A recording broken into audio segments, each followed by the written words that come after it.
Bismillahirrahmanirrahim. Assalamu alaikum. Can you hear me? About the last we were covering inheritance versus composition.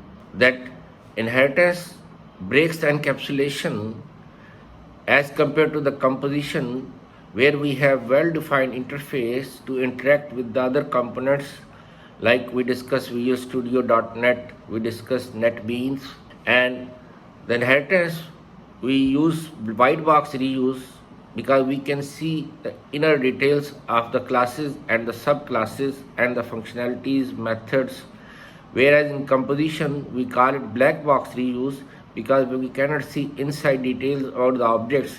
We just use reference or the interface to call the objects, and it's much freedom for the programmer to call any objects as required by the application or required by the user.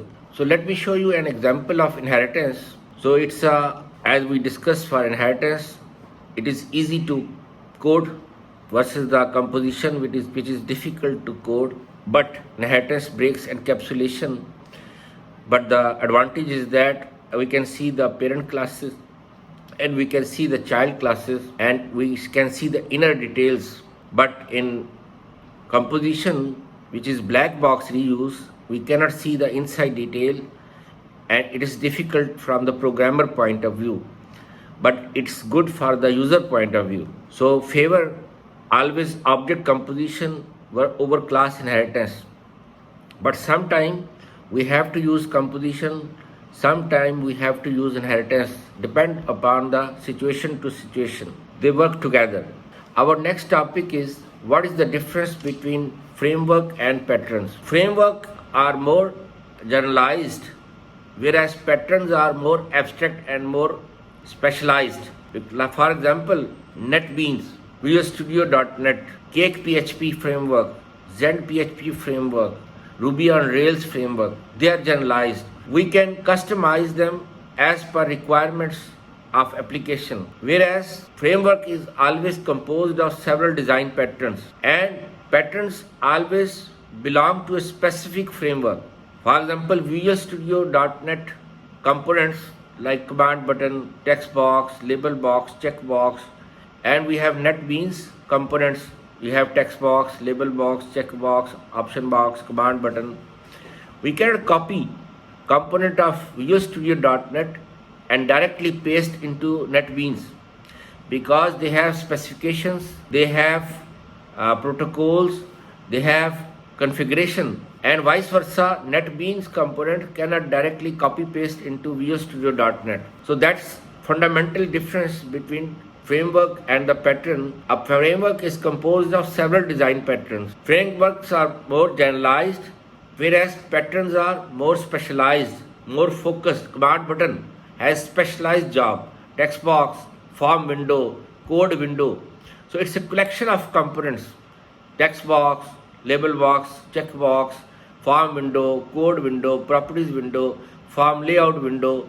So there are several windows, title bar, toolbar, menu bar are there. So that is the fundamental difference between patterns and the framework. So design patterns are more abstract, more specialized. So design patterns are, in terms of frameworks, they are less specialized. How to select a pattern? So we have considered how a pattern solves the problem. What is the purpose? What is the intent? What is the relationships of the patterns?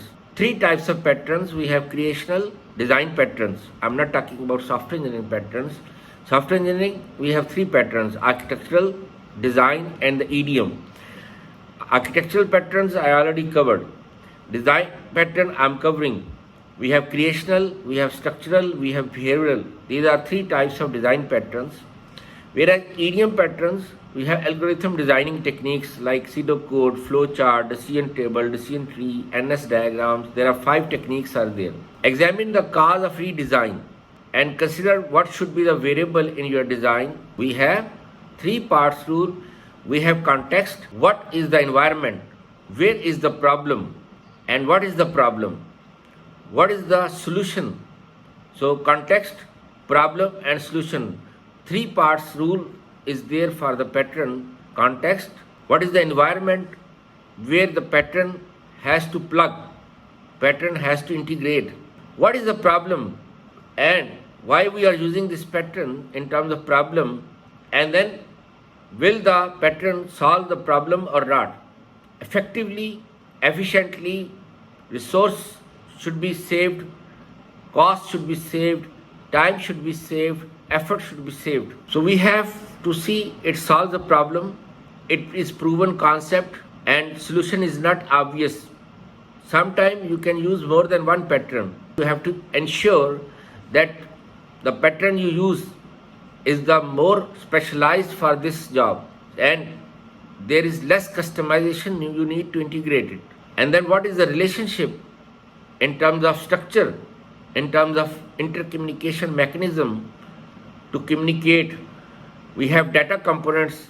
The data can be imported, data can be exported or not, or you need some other interface to integrate component with the application so it can communicate through the interface. So this is a diagram. Graphically we can represent pattern based design. We have requirements model, we have design concepts, then we have extract problem, context, forces, quality attributes like functional and non-functional requirements. Apply the pattern. If it solves the problem, wonderful. If not, apply another design technique or method to solve the problem. So in this way you have to follow through this sequence of steps to select a pattern and implement it. So we have to think in pattern style. There are some steps. Be sure you understand the picture in terms of context. What are the requirements? We have constraints like integration constraints, architectural constraints, operating system constraints, specification constraints, language constraints, social constraints. Then extract the pattern which is more suitable for this choice, and then implement the problem. If it solves the problem, wonderful. If not, start from the step number 1 to select some other pattern. That pattern solves the problem, then we will use that pattern. Otherwise, we keep on repeating this cycle. So we have main elements of design pattern. What is the name of pattern? What is the problem in terms of context and the problem statement, solution, and then consequences. So name, problem, solution, consequences, results, trade-offs in terms of cost, time, effort, resources. So this is design pattern template. It's general. It's not necessary that we apply in every application, but by book, academically, this is the pattern template. What is the classification? What is the intent? Is there other name of this pattern? What's motivation? What's applicability? Structure, participants, collaborations, implementation, sample code, known uses, and related patterns. Let me discuss one by one. So pattern name and the classification, it belongs to creational, it belongs to structural, it belongs to behavioral. What is the purpose of this pattern? What is the underlying principle? What is the problem area it is going to address? Any other name? Analysis, motivation, how the pattern is going to solve this problem. Solution, applicability, when design pattern can be applied or when it cannot be applied. Poor design, architecture is weak, and pattern is addressing this architecture to cover the limitation of the architecture. And how to select suitable pattern. What are the classes in terms of UML diagram, use case diagram, sequence diagram, and are we using architectural models to implement the pattern? What are the related classes? What are the related objects in the pattern? Collaboration, does any other pattern integrating with this pattern to implement in the system or solve the problem, provide the solution? That are the collaborator classes or collaborator patterns are there. What are the limitations in terms of architectural integration, protocol, specifications, operating system, language, in terms of cost, time, effort, resources, and then you implement what language what technique you will use, and the sample code in Java or in C++ or Visual Studio.NET or PHP, Python, Ruby, or any other high level language. So design patterns are categorized into three types: creational, structural, behavioral. So in general, there are 23 design patterns, which is proposed by Gang of Four, which is your textbook as well, written by them. We classify them based on purpose and the scope. So we have 5 creational patterns, 7 structural patterns, 11 behavioral patterns. So 5 plus 7, 12, 12 plus 11, 23. So there are 23 design patterns, and we divide them based on class and object. So based on scope, the scope is class-based scope or object-based scope. So class-based, we have in the creational, we have factory, abstract factory, builder, prototype, and singleton. In the structural and class-based, we have adapter and we have adapter object. So adapter has 2 versions. It has class-based scope, it has object-based scope. So that makes 23 into 24. So if we consider adapter single pattern, then it will be 23. If we consider its 2 implementations, class-based, object-based, then it will become 24. So adapter object, bridge, composite, decorator, facet, flyweight, proxy. Then we have behavioral and class-based, we have interpreter, template, and then chain of responsibility, command, iterator, mediator, observer, state, strategy, visitor. So class-based 4, if we consider adapter class-based implementation and object-based 20, then it will become 20 plus 4, 24. So class-based is an inheritance, whereas object-based is the composition. So we can call objects at runtime dynamically. So class-based we also call them static, and object-based we call it dynamic. So we have creational class, creational object. So it becomes 6 types: structural class, structural object; behavioral class, behavioral object. We have to consider 4 main: pattern name in terms of elements. Pattern name, what is the pattern name? What is the context, the problem? What is the solution? And what are the consequences? This is most important. And software industry doesn't have time to cover all parameters for the template. So creational, as the name is indicating, creational patterns are used to create objects. Objective is to create objects. That is the function of all creational patterns. But it depends on the situation when we are going to use different type of patterns according to the context and according to the problem. So we have encapsulation, we have abstraction, and we have the interfaces. So we can implement class-based or we can use object-based like inheritance or composition. It depends. So there are 5 type of creational patterns: singleton, factory, abstract factory, prototype, and builder. Why we use singleton pattern to create objects? When? What is the situation? When we want to create single instance of a class, we don't want duplicate objects. We don't want duplicate instance. Any example when we need single instance of a class? For example, log application. When we want to have single instance of a user. So log applications, all applications which use log function, we want to have single instance of a user. We don't want duplicate instance. That is one example, logging application, logging objects. Then ATM, we want single instance of a customer. Like database connection, we want single instance. Otherwise, it's locked.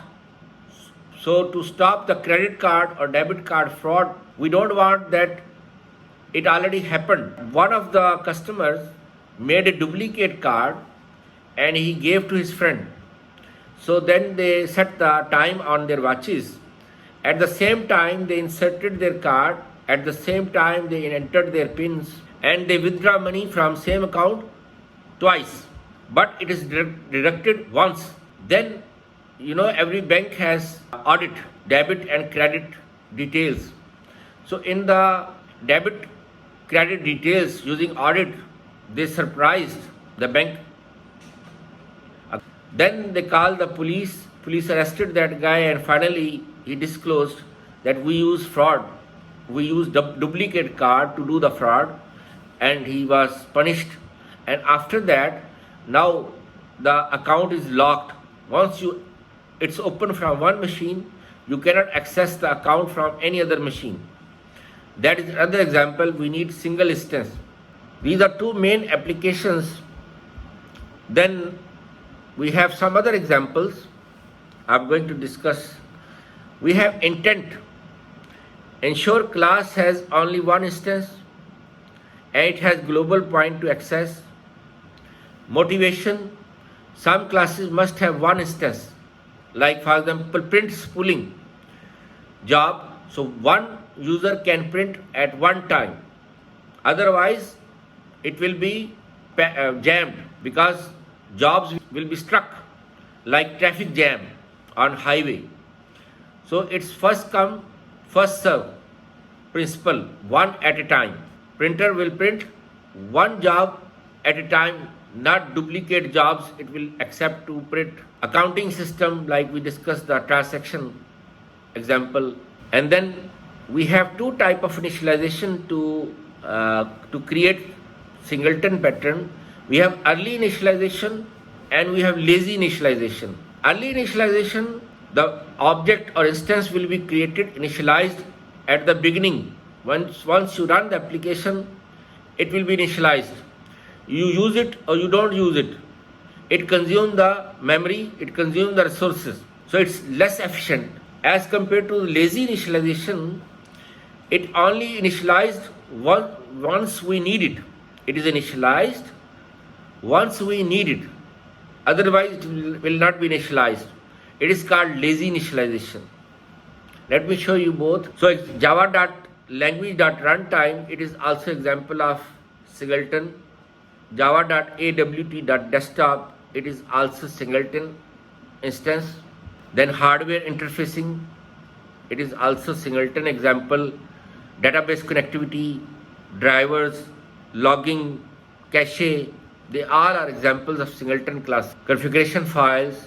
Singleton class name, instance, private constructor, singleton, get instance, singleton. So this is a sample code. Public class singleton, private static singleton, instance is equal to null, private singleton constructor, public static singleton, get instance. If instance is equal to null, then create the instance. If not, return the instance. And public class singleton test, static void main string arguments, singleton new instance is equal to singleton dot get instance and new instance dot method name. So we have advantage of eager initialization and disadvantage of eager initialization. It is simple to write the code, but it will consume resources of the server or the machine. Whereas this is another example of early initialization. Public class ABC or GFG, private static final GFG instance is equal to new GFG, private GFG, and the public static GFG get instance, return instance. So at the time of initialization, at the beginning, we created, it's early, eager. Eager is also called early. As I discussed the pros and cons. Lazy. This stop the resource consumption and it's only created once we need it. There is a null check. If object is not created, then create. Otherwise, return previously created. Let's have implementation. This is example of lazy, that private static GFG instance, private constructor, public static get instance. If instance is equal to null, instance is equal to new. So every time you have to check the condition. This is the constraint, but it saves the resources of the computer and the CPU usage. In multi-threaded environment, it may break singleton property, the lazy initialization. Let's have implementation. Open your NetBeans and define a package using singleton. So singleton class.java. Define class, the singleton class.java. Package name singleton. Class name singleton class. Private static singleton class sole instance. Private singleton class constructor. Then public static singleton class get instance. If instance is equal to null, then create the object. Otherwise, return previously created instance. So singleton.java class singleton, public static void main string arguments, singleton class instance 1 is equal to singleton class dot get instance, singleton class instance 2 is equal to singleton class dot get instance. Now we check the key using hash key that only one instance is created. So system.out.println instance 1 hash variable with the string concatenation character plus instance 1 dot hash code, and then system.out.println instance 2 hash and instance 2 dot hash code singleton.java. Very good. Did you run the program? You can see only single instance is created. Even we try to create second, but because there is only one instance, so it will return the same memory address. No second memory is allocated.